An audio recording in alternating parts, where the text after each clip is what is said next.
தஞ்சையில் ரோட் ஷோவில் கலந்து கொண்ட முதலமைச்சர் மு.க.ஸ்டாலின் பழைய பேருந்து நிலையம் பகுதியில் கலைஞர் சிலையை திறந்து வைக்கிறார். இது பற்றிய மேலும் விவரங்களை தருகிறார் நமது செய்தியாளர் ராஜசேகர்.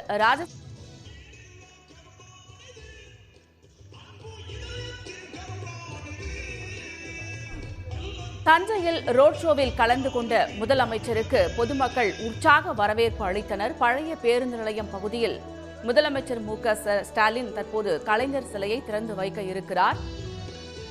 வழி நெடுகிலும் பொதுமக்கள் முதலமைச்சர் மு.க.ஸ்டாலினுக்கு உற்சாக வரவேற்பு அளிக்கும் அந்த காட்சிகளை தற்போது நேரலையில் பார்த்து வருகிறோம். தஞ்சை ரோட் ஷோவில் மக்களுடன் முதலமைச்சர் தற்போது நடந்து செல்லும் அந்த காட்சிகளை பார்த்து வருகிறோம். ராஜராஜ சோழனின் அந்த சாலையில் தொடங்கிய ரோட் ஷோவானது தொடர்ந்து நடைபெற்றது. இரு மருங்கிலும் பொதுமக்கள் முதலமைச்சர் மு.க.ஸ்டாலினுக்கு உற்சாக வரவேற்பு அளித்தனர்.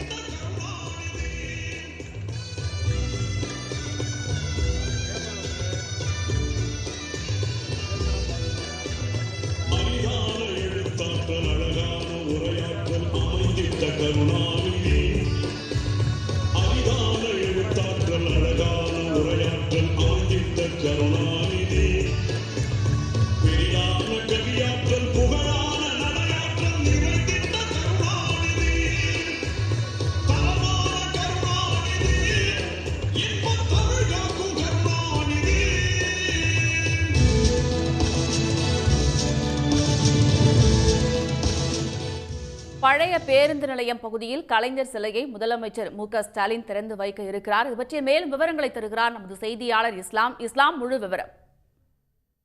தஞ்சையில் 2 நாள் கள ஆய்வுக்காக முதலமைச்சர் மு.க.ஸ்டாலின் இன்று சென்னையிலிருந்து விமானம் மூலம் திருச்சி வந்தார். இன்று மாலை கல்லணையிலிருந்து டெல்டா பாசனத்திற்கு குறுவை சாகுபடிக்காக கல்லணையிலிருந்து தண்ணீரை முதலமைச்சர் திறந்து வைத்தார். தொடர்ந்து அங்கிருந்து புறப்பட்டு தஞ்சை சென்ற முதலமைச்சர் அங்கு ரோட் ஷோ மூலமாக மக்களை சந்தித்து வருகிறார்.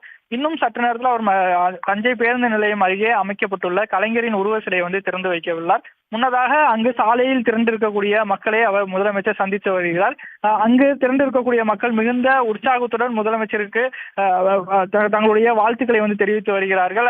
முதலமைச்சரும் மக்களோடு உரையாற்றியும் அவர்களுக்கு கைகளை குலுக்கி மக்களை சந்தித்து வருகிறார். இன்னும் சற்று நேரத்தில் மத்திய பேருந்து நிலையம் அருகே இருக்கக்கூடிய கலைஞர் சிலையை முதலமைச்சர் திறந்து வைக்க இருக்கிறார்.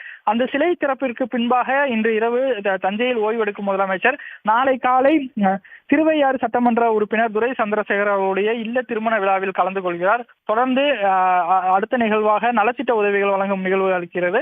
அந்த நலத்திட்ட உதவிகள் வழங்கும் நிகழ்வில் பல புதிய திட்டங்களுக்கு அடிக்கல் நாட்டியும் முடிவடைந்த திட்டங்களை தொடங்கி வைக்க இருக்கிறார். அதனைத் தொடர்ந்து பல்வேறு திமுக நிகழ்ச்சியில் கலந்து கொள்ளும் முதலமைச்சர் நாளை மாலை திருச்சியிலிருந்து சென்னை செல்ல உள்ளார். விரிவான தகவல்களுக்கு நன்றி இஸ்லாம். உடனுக்குடன் செய்திகளை தெரிந்து கொள்ள சன் நியூஸ் பெல் ஐகானை கிளிக் பண்ணுங்க.